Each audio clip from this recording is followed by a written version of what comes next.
राजधानी दिल्ली में अब भाजपा की सरकार है और ऐसे में भाजपा नेताओं पर नेता जमकर भड़क रहे हैं। वहीं इस बीच राजधानी में बढ़ती गर्मी के बीच बिजली कटौती को लेकर अरविंद केजरीवाल ने भाजपा सरकार पर हमला बोला। उन्होंने दिल्ली की बिजली व्यवस्था को नुकसान पहुंचाने के लिए रेखा गुप्ता सरकार को जिम्मेदार ठहराया। दिल्ली के पूर्व मुख्यमंत्री केजरीवाल ने कहा कि हमने 10 साल में बिजली व्यवस्था ठीक की, लेकिन बीजेपी ने इसे खराब कर दिया। मध्य प्रदेश की मोहन यादव सरकार ने सरकारी कर्मचारियों के लिए 8 साल बाद प्रमोशन का तोहफा दिया है, जिसे लेकर एक तरफ जहां भाजपा तारीफ बटोर रही है तो वहीं दूसरी तरफ कांग्रेस ने भाजपा से सवाल किए हैं।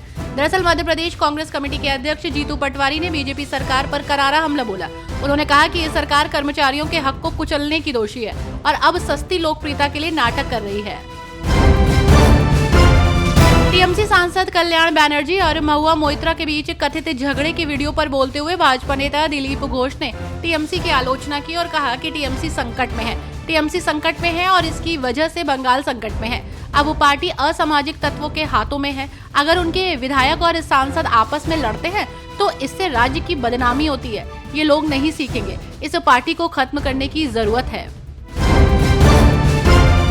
महाराष्ट्र का सियासी पारा हाई चल रहा है। वहीं इसी बीच बीते दिनों चर्चा में रहे सपा सांसद अबू आजमी ने महाराष्ट्र के सीएम देवेंद्र फडणवीस से मुलाकात की है।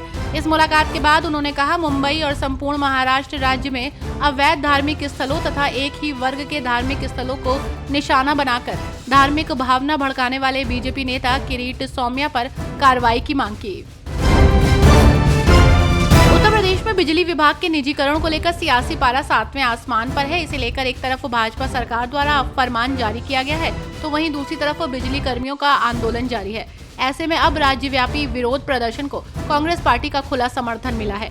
आपको बता दें कि प्रदेश कांग्रेस अध्यक्ष अजय राय ने स्पष्ट शब्दों में कहा है कि भाजपा सरकार का पूरा ध्यान निर्बाध बिजली आपूर्ति सुनिश्चित करने के बजाय विभाग को प्राइवेट कंपनियों को सौंपने और निजीकरण को बढ़ावा देने में लगा हुआ है।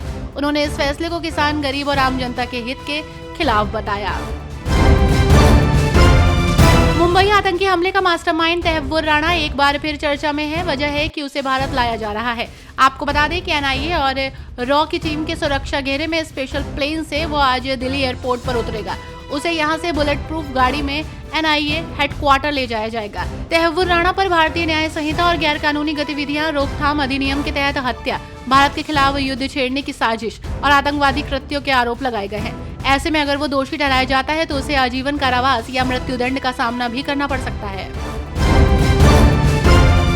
हिसार एयरपोर्ट पर 14 अप्रैल को प्रधानमंत्री नरेंद्र मोदी के आगमन को लेकर सुरक्षा व्यवस्था और सख्त कर दी गई है। रैली स्थल एयरपोर्ट के पास बनाया गया है, जहां 11 आईपीएस और 2000 जवान तैनात रहेंगे।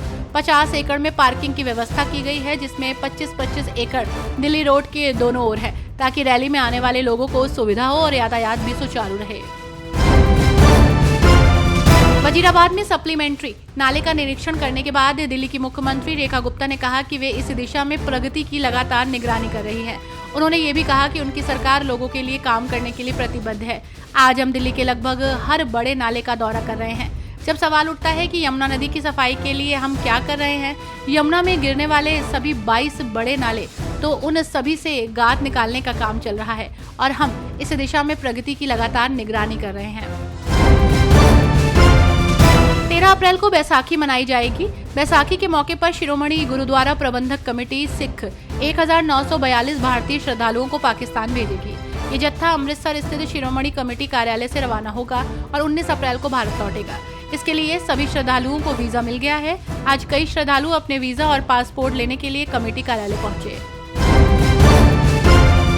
केंद्रीय वाणिज्य एवं उद्योग मंत्री पीयूष गोयल ने आतंकी तहव्वुर हुसैन राणा को लेकर कांग्रेस सरकार पर निशाना साधा। उन्होंने जेल में बंद आतंकियों को बिरयानी खिलाने के लिए कांग्रेस सरकार को जिम्मेदार ठहराया। 26/11 के आरोपी तहव्वुर राणा के प्रत्यर्पण पर उन्होंने कहा, हमें मोदी जी पर गर्व है कि उन्होंने ये सुनिश्चित करने का संकल्प लिया कि हमारे देश को नुकसान पहुंचाने वालों को कड़ी सजा मिले।